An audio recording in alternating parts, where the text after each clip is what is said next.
Hello, ladies and gentlemen, and welcome to The Discriminating Gamer. You know, I recently told myself that I needed to stop drinking so much.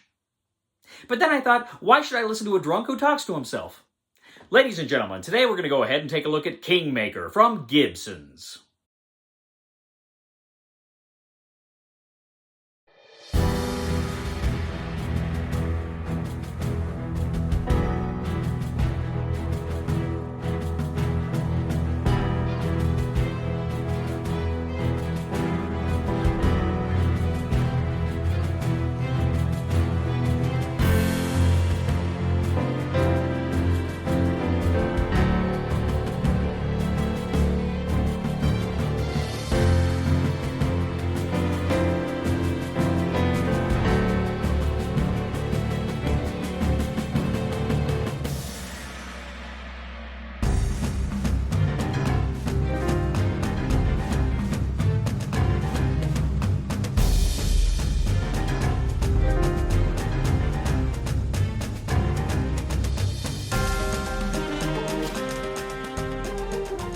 We'll get back to the review in just a moment. I want to take a minute to ask you to check out my other channel, that is Cody Carlson, PhD, where we talk about history, books on history, military history. I even post some of my lectures for my classes on there. Please check that out. Please subscribe to that channel. And now, back to the review. Kingmaker from Gibsons is a reprint of the classic, epic Avalon Hill game of the War of the Roses. Now here you have either the original Kingmaker for 2 to 6 players, or you have Kingmaker the second, a more streamlined version for 2 to 5 players. Now we have just played the Kingmaker the second version, so that is what I'm going to review for you here today. Now there's other how to play videos out there. I'm not going to spend too much time going over the rules. I'm just going to give you a bare overview, and then I'm going to tell you what my thoughts are.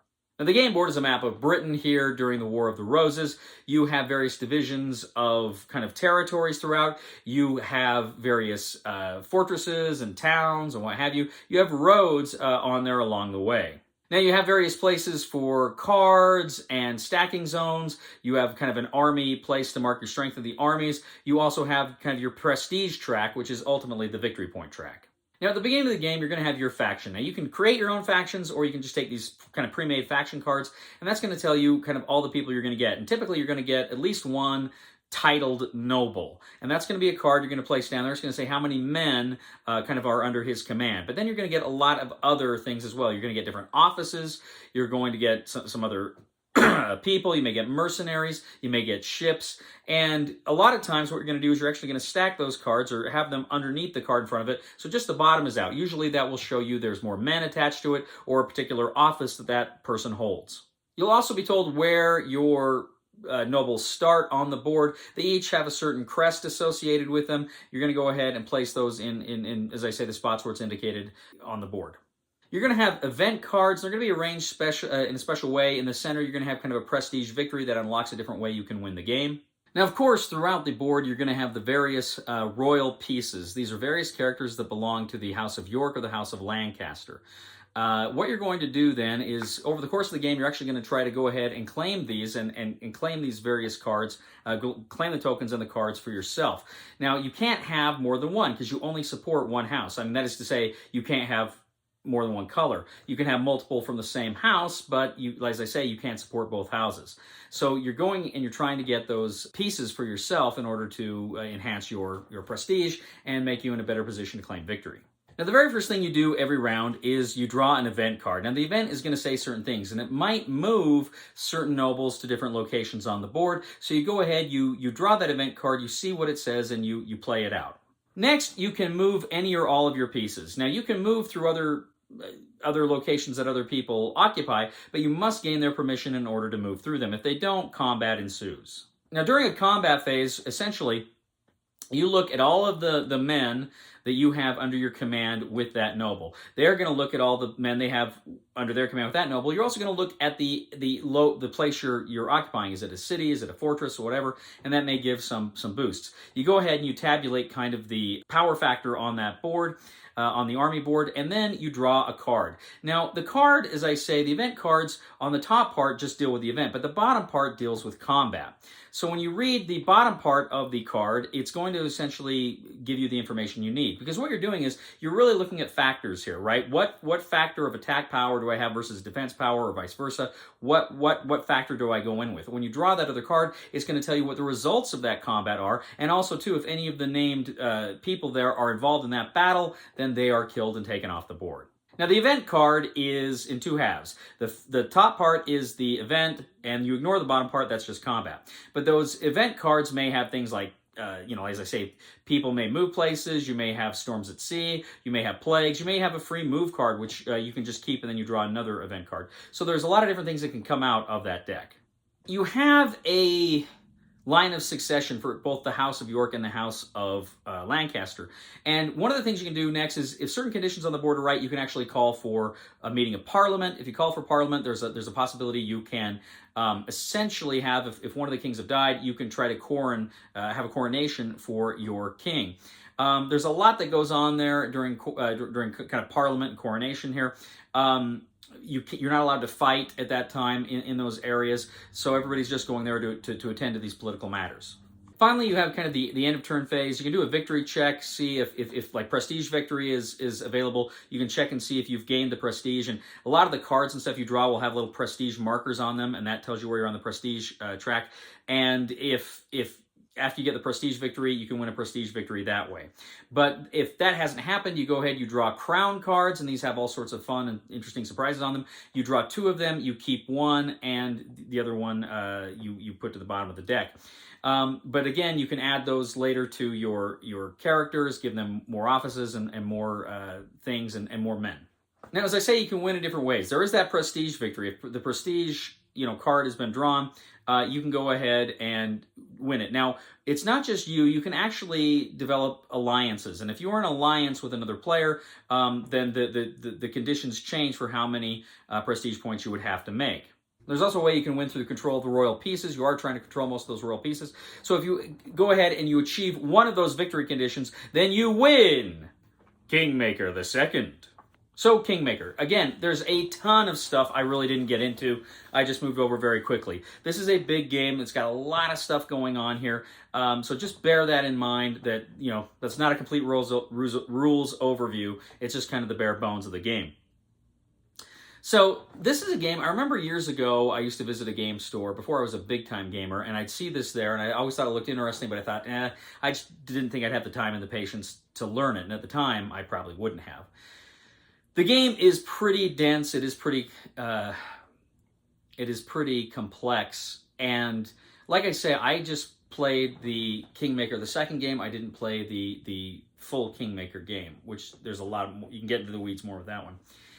This is a game that, it's a deep political and military game, and there's a lot going on here. And in a way, it kind of almost felt like the Game of Thrones, the board game.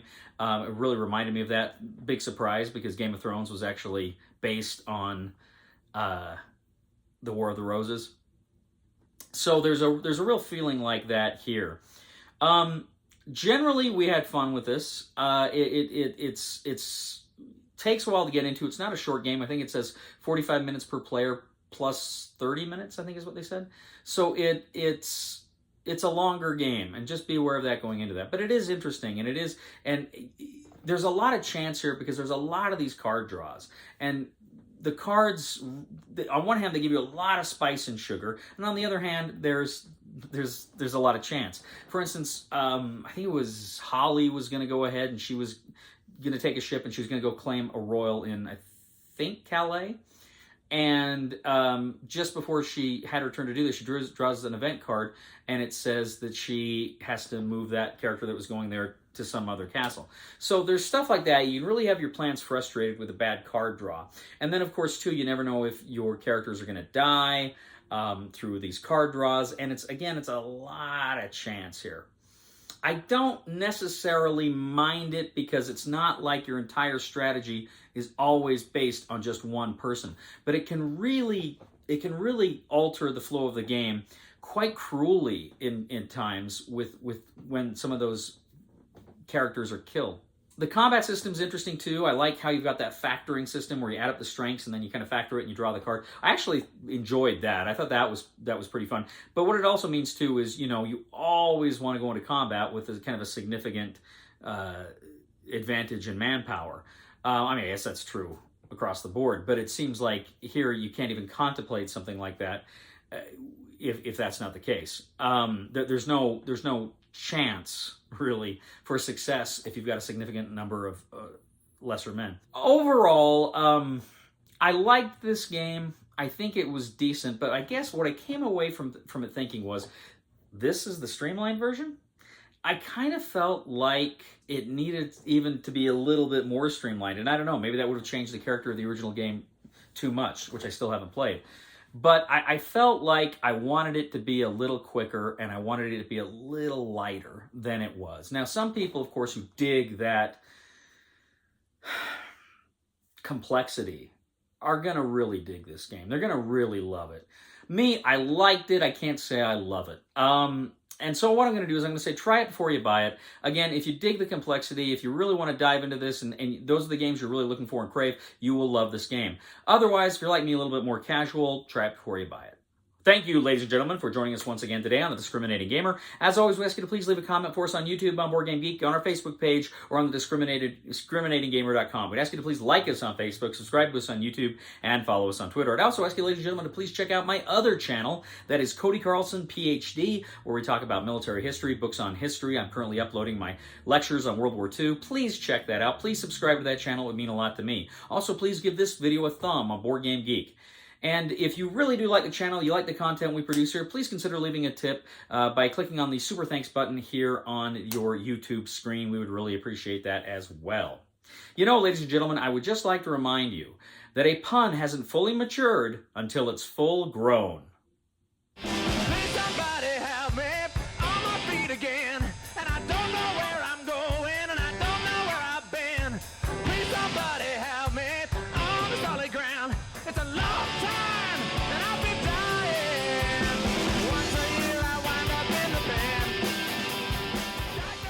Well, we have a king. He's on the throne. Okay. On the throne. He's on the throne. Does he have a